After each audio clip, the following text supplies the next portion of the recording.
Bismillahirrahmanirrahim. Dalailul Khairat.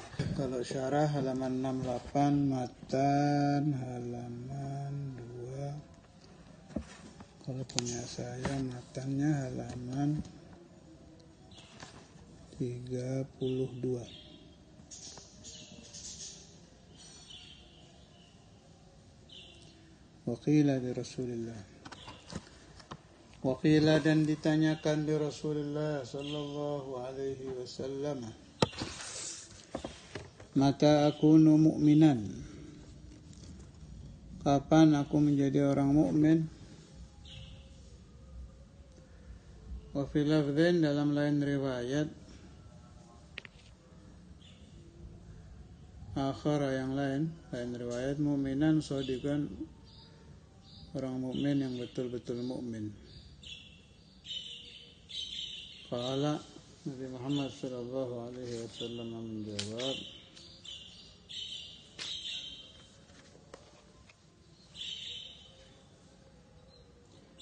idza ahbabta Allah, kalau engkau sudah mencintai Allah. Kalau membaca hadis itu harus difahami arti yang di dalamnya. Umpama seperti ini, idza ahbabtallah, maknanya kita disuruh belajar tauhid ini. Sebab mahabbah mustahil didapat sebelum ma'rifah. Ma'rifah mustahil didapat sebelum belajar tentang la ilaha illallah. Belajar tentang la ilaha illallah mustahil didapat kalau tidak mempelajari ilmu tauhid gitu. Jadi hadis-hadis Nabi itu begitu, lafadznya sedikit tapi maknanya dalam. Fakhila, ditanyakan lagi kepada Nabi, wa mata uhibbullah, kapan aku bisa mencintai Allah?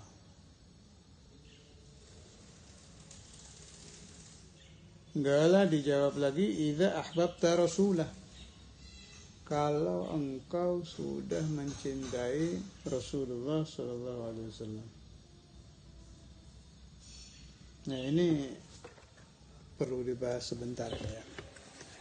Ini apa hubungannya ini? Kita mencintai Allah mustahil kalau tidak cinta Nabi. Padahal Nabi Muhammad itu ciptaan. Allah itu pencipta. Karena ada orang-orang yang berpikir sampai jadi aliran juga itu. Maunya ke pencipta saja, ke Tuhan saja, tidak mau ke makhluk. Meskipun makhluk itu Nabi Muhammad SAW. A'udzubillahi minasyaitonirrajim. Bismillahirrahmanirrahim. Qul in kuntum tuhibbunallaha fattabi'uni ittiba'an yuhibbukum Allah. Ittiba itu mustahil tanpa mahabbah. Jadi begini, ya kita teruskan dulu baru dibahas nanti ya. Teruskan sampai selesai satu hadis. Wa mata uhibbullaha qala idza ahbabta rasulah, kapan aku bisa mahabbah kepada Allah Ta'ala? Qala, menjawab Nabi Muhammad sallallahu alaihi wasallam, idza ahbabta rasulahu, kalau engkau telah mencintai, sudah mampu, berhasil, lulus mahabbah kepada Rasulullah sallallahu alaihi wasallam. Faqila wa mata uhibbu rasulahu, kapankah aku bisa mahabbah kepada Rasulullah sallallahu alaihi wasallam? Qala idza taba'ta tariqatahu, kalau engkau sudah mengikuti jalan Nabi Muhammad sallallahu alaihi wasallam, wasta'malta, dan engkau telah memakai sunnatahu, sunnahnya Rasulullah sallallahu alaihi wasallam, wa ahbabta bihubbihi, engkau mencintai dengan cinta kepada Nabi. Maksudnya mencintai sesuatu dilihat dulu.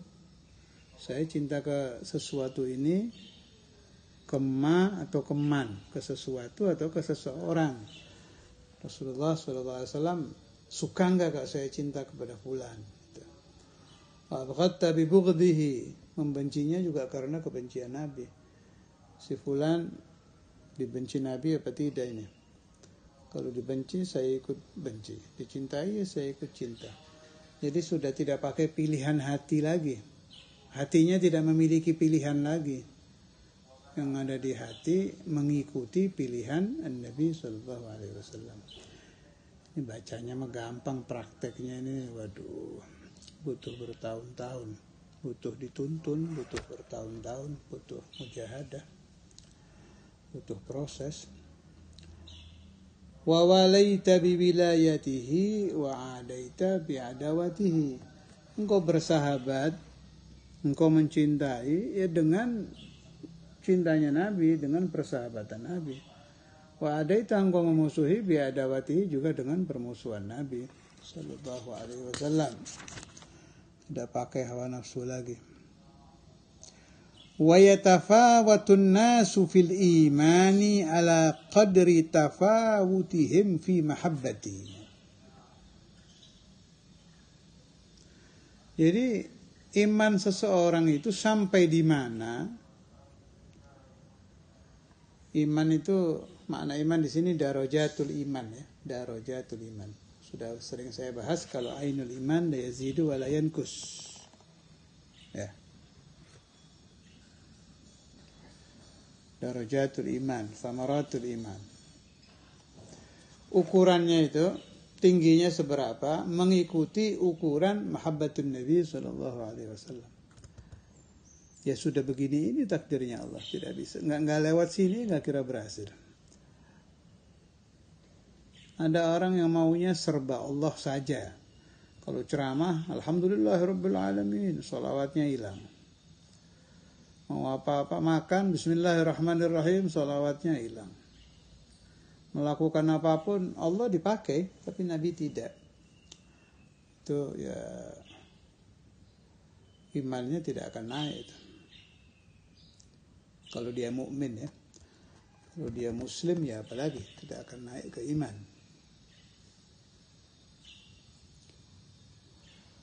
Wa yatafawatuna, yakni fil kufur ala qadri tafawutihim fi buhri. Jadi kekafiran itu juga ada derajat. Derajat kekafiran itu juga tergantung bencinya ke Nabi seberapa ini. Semakin benci, semakin kafir.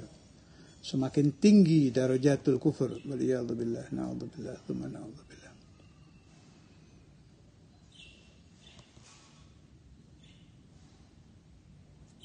Semakin membenci Nabi, semakin tinggi kekafirannya.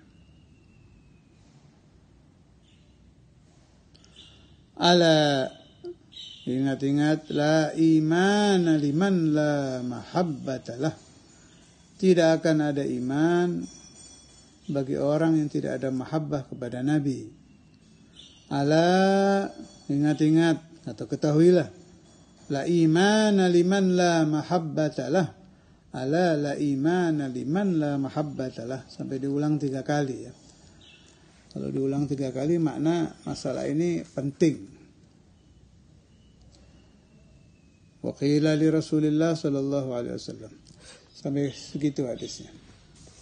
Saya jadi ingat ada sebagian santri ingin belajar kepada ba'dul masyayikh. Zaman saya masih mondok di Tegal itu. Akhirnya waktu itu diberi riwayat bahwa kiai-kiai dulu, ulama-ulama kuno di Jawa itu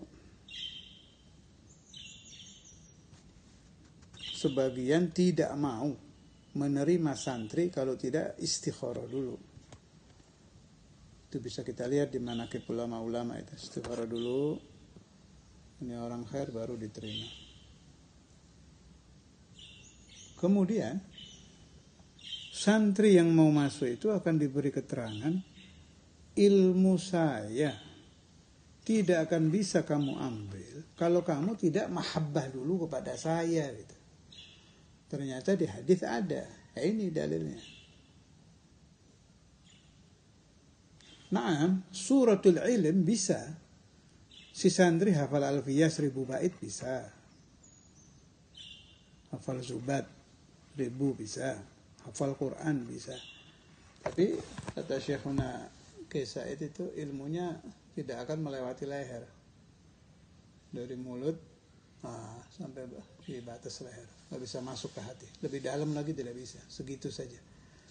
Bahasa yang kita kenal ilmu lisan. Di mulut saja ilmunya. Kalau mau masuk ke dalam harus mahabbah dulu.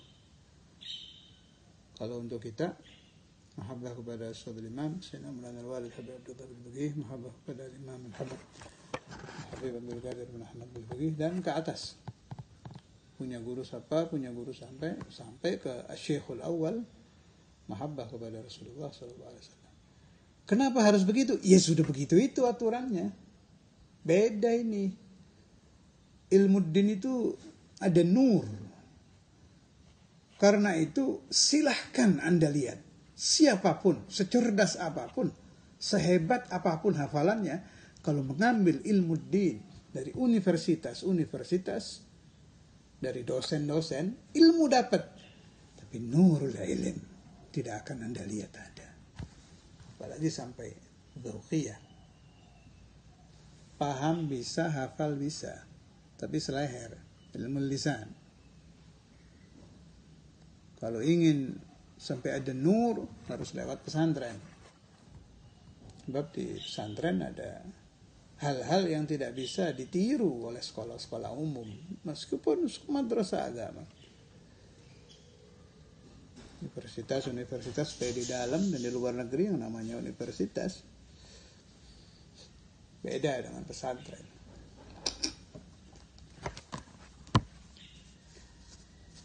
Sebab di sana tidak diajarkan.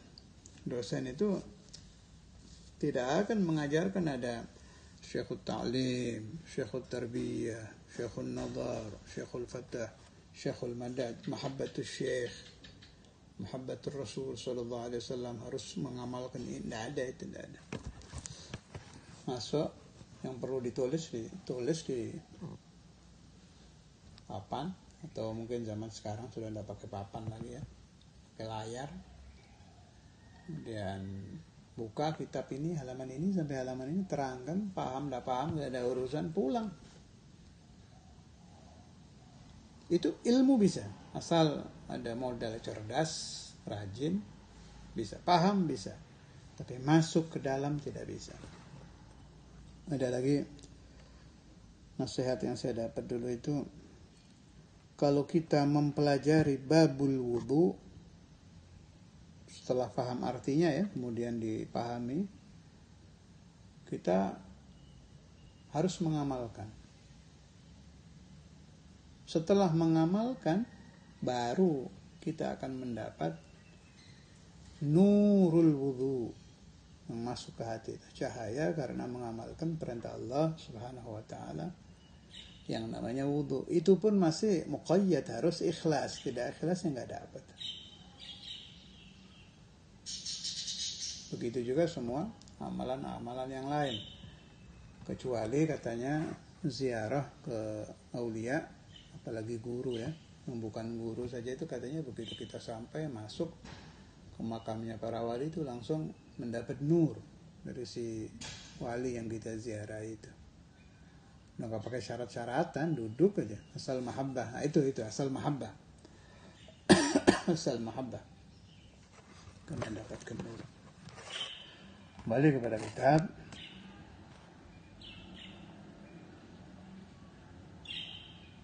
Jadi mustahil ada iman secara sempurna kalau tidak cinta kepada Allah Subhanahu wa taala. Kemudian tidak akan bisa mahabbah kepada Allah kalau tidak mahabbah kepada Rasulullah sallallahu alaihi wasallam. Akal berpikir, ini Nabi Muhammad ciptaan. Bedanya dengan saya apa? Kalau Allah pencipta segala-galanya. Kata Rasulullah sallallahu alaihi wasallam, "Innama ana qasim wallahul mu'ti." Fi riwayat, "Wallahu yu'ti." Saya hanya membagi, tapi yang memberi hakikatan adalah Allah. Berarti yang harus kita mahabbai ini siapa? Pemberi yang asli kan? Al-mu'til haqiqi wa huwa Allah. Akal mengatakan saya harusnya cinta kepada Allah, yang aslinya yang beri Allah Pak, bukan Nabi. Allah yang memberi. Ini kata si akal. Di sini terpleset orang-orang. Kalau begitu saya tidak ada urusan dengan Nabi Muhammad. Yang memberi nikmat saya Allah, yang memberi saya ilmu Allah, innaka lan tahdi man ahbabta, yang memberi hidayah Allah. Orang yang tersesat itu lupa ya. Kalau ayat itu nggak boleh diambil satu. Memang ada innaka lan tahdi man ahbabta itu ada. Tapi ada lagi ayat wa innaka la tahdi. Ada, jadi ada ya. Lan tahdi man ahbabta itu ada lagi wa innaka la tahdi ila siratal mustaqim ada. Jadi jangan diambil ayat sepenggal, harus dua-duanya. Si akal, kembali kepada pembahasan tadi. Ini kenapa saya bukan emosi, agak serius bahas ini, sebab saya tahu, saya mengikuti ustadz-ustadz penceramah zaman sekarang, saya ikuti. Saya tahu bulan yang kelasnya nasional itu yang nggak mau sholawat, saya tahu. Yang sholawat tidak pakai Sayyidina saya juga paham. Dan itu semua terjadi karena pemahaman yang keliru di dalam memahami ayat-ayat, hadis-hadis dan pendapat-pendapat ulama. Jangan sampai santri-santri atau yang mengikuti keterangan-keterangan saya ini jadi salah paham. Betul, al-mu'til hakiki adalah Allah. Nabi Muhammad juga mengajarkan seperti itu. Allahul mu'til. Tapi si pemberi ini, al-mu'til hakiki ini sudah membuat aturan, membuat keputusan. Kalau tidak lewat Muhammad tidak akan saya terima. Ini masalahnya. Jangan sampai salah paham. Tidak lewat situ, saya tolak loh. Dalilnya seabrek-abrek, mulai dari nahiyatus syukur, dari nahiyah laulaka ma khalaqtu, dan lain-lain. Banyaklah dalilnya. Ini saya ambil khulasohnya saja. Yang membuat keputusan ditolak mentah-mentah oleh Allah Ta'ala, kalau tidak lewat Nabi Muhammad, ya Allah sendiri. Saya bisa memahami ayat-ayat Al-Quran, memahami ajaran-ajaran Tuhan langsung dari firman Tuhan tanpa lewat Nabi Muhammad. Ini orang terpleset caranya berpikir. Lah dia bisa baca Quran itu lewat siapa? 6.666 ayat Al-Quran turun lewat siapa? Naam, lewat Sayyidina Jibril. Tapi sampai ke Anda lewat siapa? Bahkan kita terikat wasitoh itu bukan hanya Nabi Muhammad sama malaikat Jibril saja, juga arwah, perawi-perawi Al-Quran, mulai dari ashabu Rasulullah sampai tabi'in, tabi'ut tabi'in, sampai ke zaman kita ini. Loh, wasitoh itu kan adat saja, syariat saja. Hakikatnya kan tetap Allah kan yang memberi pemahaman Al-Quran ke hati kita. Saya jawab, nah. Tapi ya Allah itu yang sudah membuat peraturan, engkau akan diusir, akan menjadi mal'un, artinya mal'un matrud, terusir dari rahmat Allah Ta'ala, kalau tidak lewat kekasih saya, Muhammad Rasulullah SAW. Itu sudah aturan baku, tidak akan dirubah lagi. Keputusan Allah Ta'ala yang tidak akan dirubah lagi. Seperti kiamat sudah. Tidak mungkin kiamat nggak jadi, pasti jadi. Allah Ta'ala akan menolak siapapun yang tidak lewat Nabi Muhammad SAW. Itu keputusan tidak akan berubah lagi. Sebagaimana tadi saya terangkan, seorang santri tidak akan mendapatkan nurul ilm, tidak akan mendapatkan ilmu nafi. Ilmu bisa, tapi bukan yang nafi. Baik nafi untuk dirinya, an-naf'ul lazim, nafi untuk dia pribadi, atau an-naf'ul muta'addi, kemanfaatan yang untuk orang lain. Kalau dia belum mahabbah kepada syekh, kepada guru dia, itu sudah sunnatullah yang berlaku seperti itu. Walan tajida sunnatillahi tabdila. Kalau engkau ingin mendapatkan suratul ilm, hanya butuh cerdas dan rajin. Tapi kalau manfaatul ilm dan nurul ilm, ini ada hubungan dengan yang namanya mahabbatus syekh, mahabbah syekhus syekh, gurunya guru, mahabbah ke guru-gurunya guru, sampai ke syekhul awal, mahabbah ke Maulana Muhammad Rasulullah sallallahu alaihi wasallam. Dan ini sudah sudah seperti ini aturannya. Kemudian wa mata uhibbu rasulahu idza taba'ta tariqatahu wasta'malta sunnatahu wa ahbabta bihubbihi wa abghadta bibughdihi wa walaita biwilayatihi wa adaita bi'adawatihi. Ikuti jalan Nabi. Jangan ada pilihan lagi di dalam cinta, di dalam benci, di dalam memutuskan apa saja. Ini kira-kira menurut Rasulullah bagaimana? Kalau saya melakukan ini, Nabi Muhammad setuju apa tidak? Kalau saya cinta kepada fulan, Rasulullah setuju apa tidak? Kalau sudah seperti itu, baru mahabbah Anda diakui oleh Rasulullah SAW. Dan semakin tinggi mahabbah Anda kepada syekh, kepada syekhus syekh, terus sampai kepada Syekhul Awal Maulana Muhammad sallallahu alaihi wasallam, semakin tinggi pula Allah Ta'ala akan memberikan pemahaman ilm, nurul ilm, naf'ul ilm, darajatul iman, thamaratul iman. Dan semakin Anda benci kepada gurunya guru sampai kepada Rasulullah sallallahu alaihi wasallam, semakin jauh pemahaman Anda akan kesasar. Karena itu jangan heran ada orang menghafal hadis banyak, Al-Quran 30 juz hafal, tapi dia tersesat dan menyesatkan orang. Jangan heran. Sebab dia hanya mempunyai suratul ilm, tapi tidak mempunyai nurul ilm, dan tidak diberi Allah Ta'ala naf'ul ilm. Allahumma inna na'udhu bika min ilmin la yanfa' wa qalbin la yakhsha' wa 'aynin la tadma' ودعاء لا يستجاب وإلى حضرة النبي محمد صلى الله عليه وسلم. الفاتحة.